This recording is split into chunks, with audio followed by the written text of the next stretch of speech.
I'm very pleased to welcome Glenn Hampson, who's founder and director of the Open Scholarship Initiative.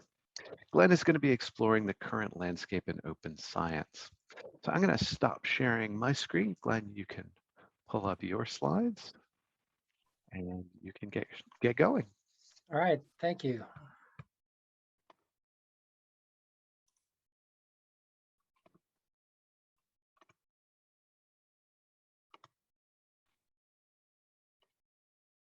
Great. Thank you, Todd, for the introduction, and thanks for having me here. Been a fan of NISO for a long time. The work that you do, the people there, so it's a pleasure to have an opportunity to talk to you and your audience.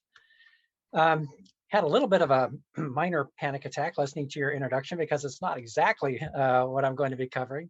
I'm going to try to give a general landscape overview of open, and then the later speakers will, of course, delve into some more detail on that. So our open future is what I've titled our presentation.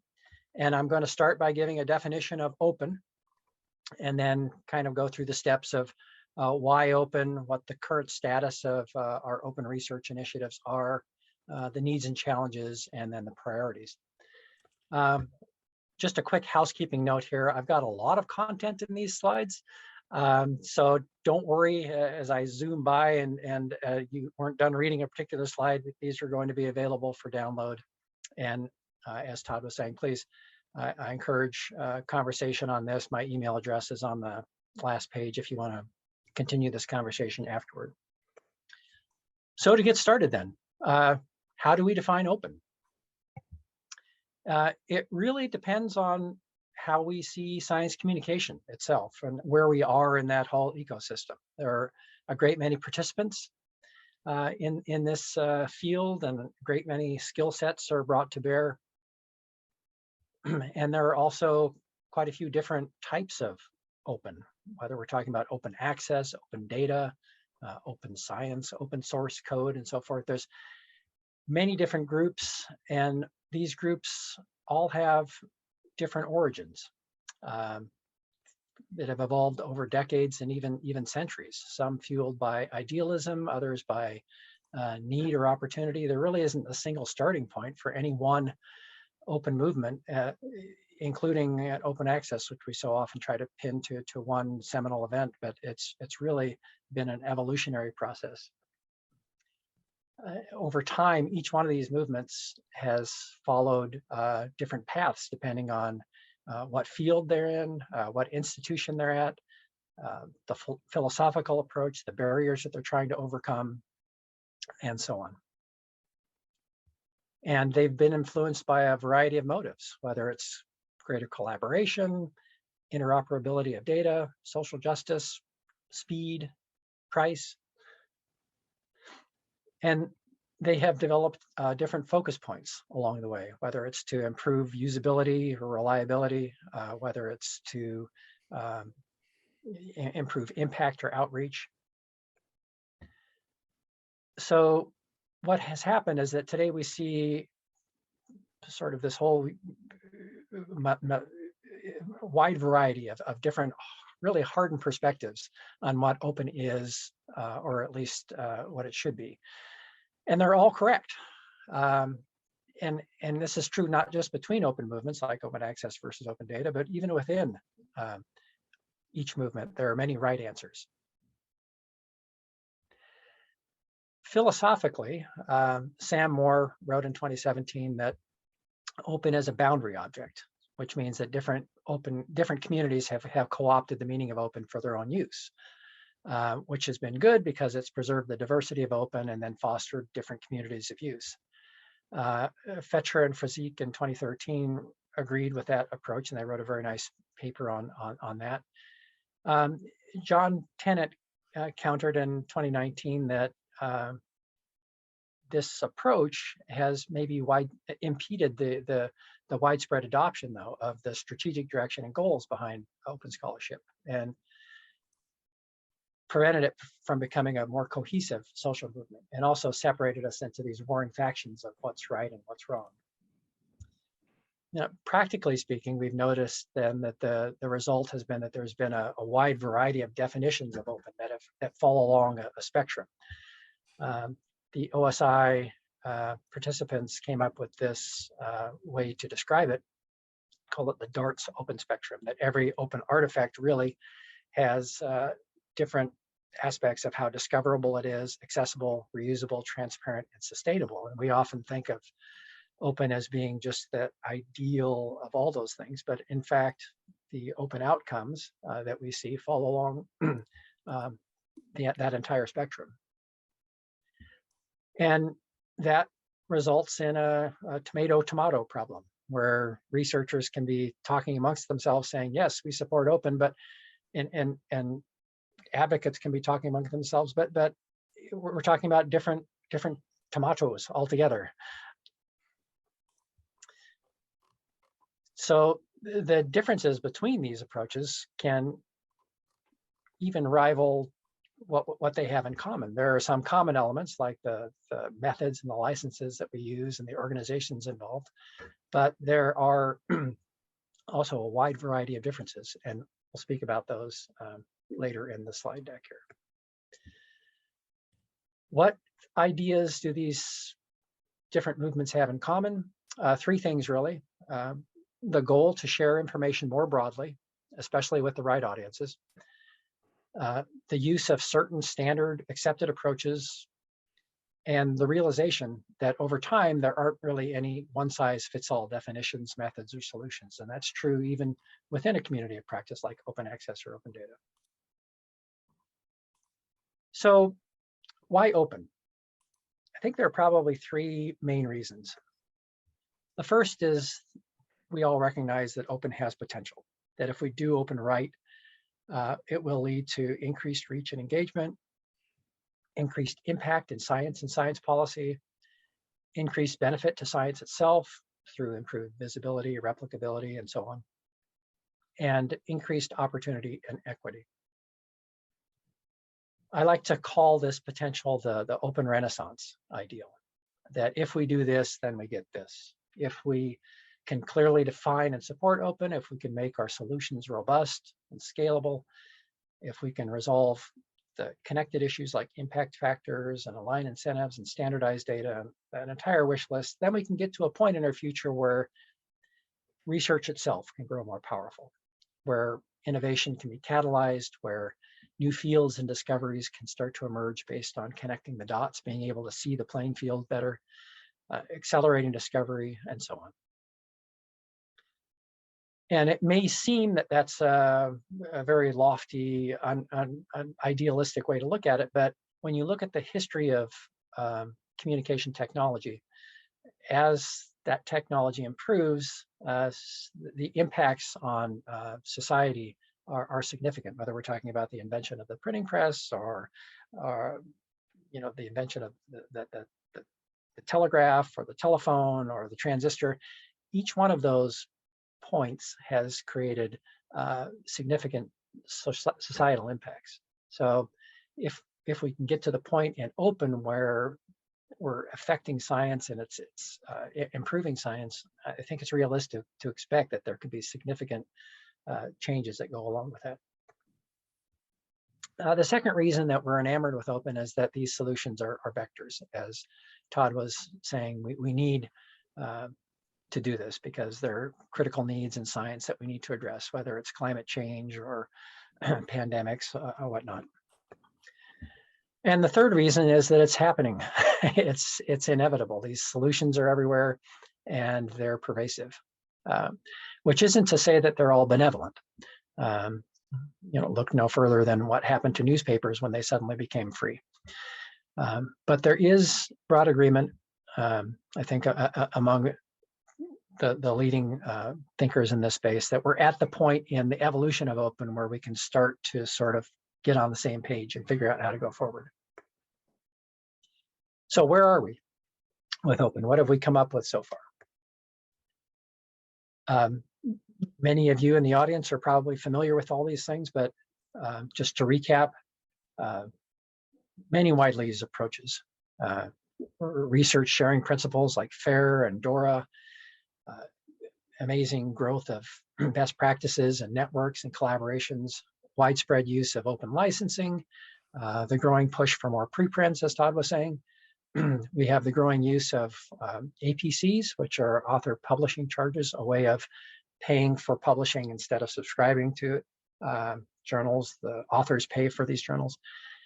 Transformative agreements between publishers and universities are becoming widespread, again, relying on that APC model where the universities will pay a set fee and then they'll have access to the journals, and then the authors from the universities will also have rights to publish in those journals. An increasing number of mandates from governments, universities, and funders regarding open licensing, and a whole universe of tools and systems to help catalog impacts and make open materials more accessible. We've had a number of global initiatives happening of late. UNESCO over the last couple of years has been attempting to create a global framework for open science. Plan S, which you may be familiar with, is attempting to create a global open solution for the world. And there have been broad advocacy and issue-specific work coming for years from the Coalition for Open Access Repositories, OASPA, the Research Data Alliance, and many more actors. And of course, around the world, many successful, vibrant, and growing open models and initiatives, many organizations doing pioneering work, libraries everywhere are working to highlight the need for open, growing focus on repository standards and interoperability, and then looming amongst this, the US public access model, which we rarely speak about, even though it's the world's largest green repository, and thousands of specialty journals, which is where most publishing happens. About 75% of all articles are published in these journals, and about half of them are open. So all of this activity has created a really strong push for openness. About 50% of articles, journal articles today, are published in open access format. 68, 2/3 of funders require or encourage open access. And then with regard to open data, data availability statements are required by most publishers. We see an open source, again, one of these things that we don't really talk about much. It's just looming and there in the background. It's everywhere. 90% of code is written by companies, and the public is a product manager in open source. Open science is getting increasing attention, and other kinds of open is increasing, and as well as best practices, open methods. Here's a few snapshot statistics for journals. The chart on the left from Heather Puroar and Jason Preem, who will speak later, is probably the most widely shared graphic on where we are with open. That chart shows how the growth of articles over the last 50 years, 60 years, and then in that growth, the growth of different kinds of open formats. We see today, it's hard to know exactly, depending on what we're measuring and who's measuring and what regions we're looking at and what indexes we're using, but it more or less somewhere around between 40 and 90,000 peer-reviewed scholarly journals are out there, creating somewhere between 3 and 4 million scholarly articles a year, of which, as I mentioned, a little over half are in some kind of open format, and about a quarter-ish are in the kind of format that we ideally like to see, gold or green. In general, though, and this is important, every stakeholder group, every government, every funder and institution and researcher is really still an island in this conversation. We see a lot of solutions, but none yet that are truly scalable and global and interoperable. And in general, the ideology of open tends to dominate both the headlines and the funding. Most of our open advocacy is focused on the narrative of replacing commercial publishers or implementing ideal solutions like Plan S, instead of recognizing that spectrum, that there's a variety of needs and outputs in the open universe. And in particular, Plan S has become the new elephant in the room, where publishers and scholarly societies have aligned their businesses to the inevitability of this plan, even though it affects only about 7% of the published articles in the world. So has this tunnel vision been harmful? We see now that there are deep divisions in the open community that have been growing and deepening for decades now, that are centered around what solutions are right and wrong, good and evil. We have really an extreme focus on the details of licensing formats as opposed to broader themes like good data.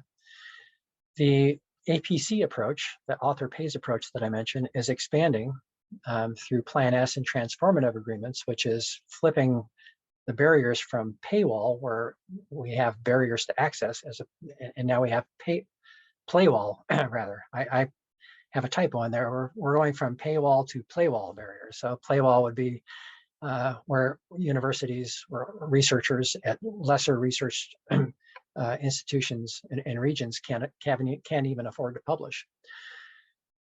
We're also fracturing the global solution space with China, India, and others deciding that the current approach is really not the approach that serves them well, and so they're going to take their own, design their own global solution. So what does this mean for the future of science access and collaboration if we're all singing from a different songbook? And there are other unintended consequences, not of open, but of our every person is their own island approach. We have predatory publishing that's filling a gap, filling a need for low-cost open publishing options. We have STEM-centric solutions that dominate the discourse, and humanities and social sciences are sort of told to go along, but it doesn't fit. We have preprints, as Todd mentioned in his introduction, that are having credibility problems, but that the function of preprints isn't to replace journals. It's a supplement, but quite a few different things that we really don't focus on as we plow ahead with our tunnel vision approaches. As Richard Pointer has noted, we may be snatching defeat from the jaws of victory in all this. And again, as John Tennant wrote, without a common understanding in this space, we're impeding the widespread adoption of and strategic direction and goals behind open scholarship. So, can we do better? Here are the needs and challenges in this space. There are, I think, 8 in this slide deck. One is patience. These reforms are going to take time. The chart below shows green is good, red is bad, yellow is, we're getting there. And the different open solutions have been making different progress at different rates. And it's going to take time to not only figure out each one of these things, but to figure out how they operate together. The second reason is awareness. Surveys have shown that researchers and others in the knowledge ecosystem really aren't particularly fluent in all of the details of open that we take for granted. So more work needs to be done there. There remain quite a few researcher concerns about open. Will my work be read by the right people? Is this going to take too much of my time? Who needs to see my data and why? Is my data going to be stolen or misused? Am I going to receive credit? These are all critically important questions that need to be taken seriously. And lots of concerns that outside of research that we don't even talk about. Do local governments, do governments outside the US and the EU and China even allow for this kind of transparencies? Do their budgets prioritize this kind of work? In Africa, I think it's Botswana, there's reporting that shows that there's a reluctance to share data because of concerns that researchers from regions with more resources are just going to be able to use their data, whereas they don't have the resources there to process that data. So how do all these concerns factor into this? Regional differences, of course, and differences between fields, differences by career stage, institution, publishing frequency. We have incentives that remain misaligned. The publisher parish has led to the tendency to publish to salami size our single papers into several papers. We have our hyper focus on impact, which has led to the desire to publish in the biggest name journals as opposed to the journals that are open. We have enormous data challenges. Infrastructure obsolescence, how to preserve code, timely sharing, data quality, searchability, interoperability. This is a week-long session unto itself. We don't really have that compelling body of evidence yet that that the solutions that we're pursuing are the solutions that are going to work best and that we need. CC BY, for example, remains the least popular form of licensing. So what are our other options here that will still address our needs? And when we talk about all open growing, for example, it's really just, it's the entire universe of open, that entire spectrum of open that's growing, but not necessarily the gold open that we tend to focus on. And then other needs and challenges. Funding, not enough of it.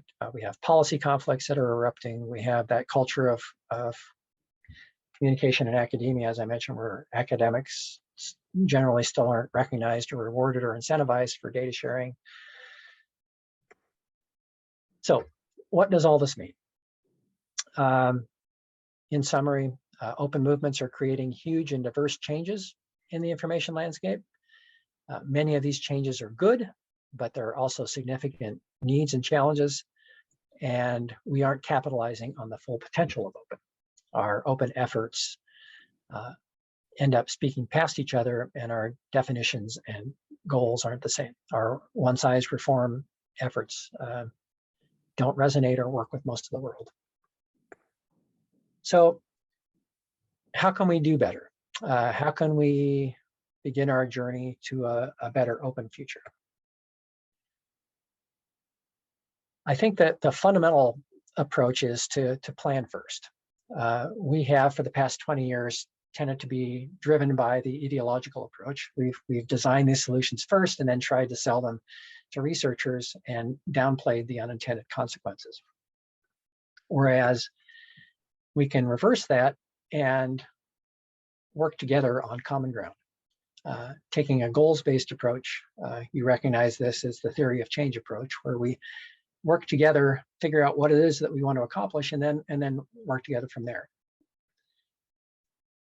A second priority is to ask and answer more fundamental questions, which we've really never done as a community. Who and what? Is our goal to make everything available to everyone, or some other version? Why are we doing this, and how should we best approach these things? These are kind of fundamental questions, but again, we haven't as a community addressed these. And along those lines, we truly need to work together. We can't let the open access folks design solutions for open data or open science. It just doesn't work. That doesn't make sense. And we need to involve researchers more. Researchers care about open.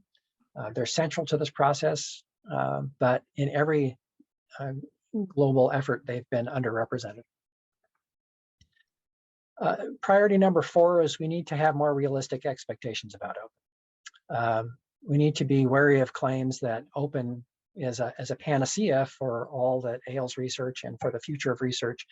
There are many connected issues that need to be addressed in parallel, from peer review to funding to impact factors and the reliability and integrity of science. These are all, they intersect in the Venn diagram, but open solutions do not encompass all of that. Priority number 5, we need to value evidence. We need to listen to and build on researcher needs and learn from what's actually happening in the space. and focus on broad narratives like good data and common solutions instead of on specific technical and licensing requirements. We need to gather more evidence too. We need to stop behaving as though we know all there is to know about open and then try to work backward and pound our square peg of open solutions into the round holes of researcher needs. There are, for example, a number of outstanding examples of how real data sharing is working in today's environment, and a number of high-profile success stories in sharing science data. And we've also learned quite a bit about the pros and cons of various data governance structures. But still, our highest profile global efforts have been focusing on finding these one-size-fits-all approaches. Priority number 6 is that we need to respect diversity. There is so much diversity in this space, and we can't pick one, again, going back to the one-size-fits-all mantra. We can't pick one solution that rules all. And we also need to stop thinking of open as the goal. It's a means to better research, not an end. It's not an ideal, and it has consequences, and it evolves. If we embrace the diversity of the open universe, that's a way to start. At universities, as a global community, there's such a richness of things going on, and many ideas, good and bad, that we need to talk about as a community. And finally, recognize that we're all on the same team. We're allies in this undertaking, not enemies. If we can recognize that we're on the same team, working together to create a better future for science and society, then the global effort will be much better off, and our open future will be much closer and brighter. In the coming slides, the next speakers are going to go into more detail about this diversity and future of open. Very interesting panel. I look forward to hearing those talks. In closing, I'll read that our future depends on protecting and enhancing the future of scientific research. Challenges like climate change, hunger, poverty, and pandemics all require that our global research system operate as powerfully and equitably as possible, and as soon as possible. These challenges also require that we work together on solutions that make sense for everyone everywhere. If we can do this, we'll win. And at the same time, working together will help lead science to new heights and will help our research ecosystem grow even more powerful and beneficial than ever before. The global community, our global community of governments, universities, publishers, funders, researchers, and other groups who are devoted to the future of openness are well positioned to help. All we need now is the strength to begin working together. This is my contact information. This is a little bit about the Open Scholarship Initiative, and you can visit our website for more details. If you need to dig into the details even more, this is the main source for this work. And if you're really bored and want to do a lot of extra reading, here's a bunch of stuff that I think is very interesting. Todd, that's all I've got. Yeah. Back to you. Great, Glenn. I love it when a more resources page is down to like 8-point font. We have so much more for you to cover. Thank you so much for your talk. There was so much in there, so many little rabbit holes to dig into. Yeah. But at a high level, and specific to some of the work that you're doing with OSI, what do you see as your short-term priorities in, this is a long-term initiative. I mean, we've been talking about open science and open research for, decades now. What do you see as the short-term priorities for OSI and the open science movement? Getting together, collaborating, talking about this together, and stopping the approach that one group has the answer and they're going to drive it through come hell or high water.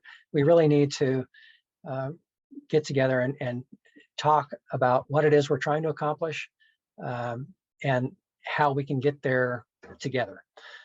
It's really the only way to do it. And instead, we tend to focus on reacting to these initiatives that are put forward with good intentions, but without understanding the space fully, and without getting buy-in from everybody who's going to be affected. So that's in the 2022, our goal is to start that conversation, the policy conversation, with UNESCO and other major actors as we can gather them together and try to chart a new way forward. Mhm. Yeah, I mean, I was struck by your comment that, we're talking about research, but researchers, Yeah, the actual scientists have yeah, often been the minority of the people in the room they're the during last many of ones. these They're the last ones conversations. to know. Yeah, yeah, yeah. Yeah. Um, what sort of strategies do you think, do you have in mind to engage that community? I mean, most of the researchers don't think of, they're focused on their science, their research. Yeah, They're not often interested or deeply invested yeah. in the broader scholarly communications, the broader issues that you're talking about here. Do you have any strategies for engaging them? For engaging the researchers. Yeah. Right now, it's just engaging the proxies. It's engaging the science funders, the scholarly societies, the people who work at the universities, the people who work with the researchers. Researchers themselves, it's a tall order for what's the word for it? It's that ideal that everybody has been grasping for but can't quite get, because it's researchers, as you said, are busy. They're focused on their work, but they're also not a homogenous group. It's not like, here's all scientists, or even, here's all chemists. Everybody is coming at this from a different angle, depending on what the particular needs of their lab is, or their research project.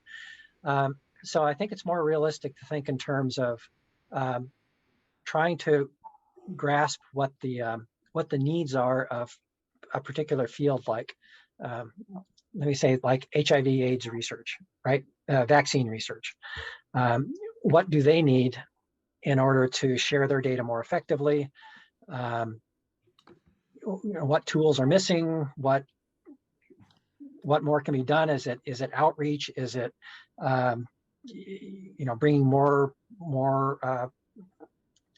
labs into the network, et cetera? There's very, Mhm. very specific.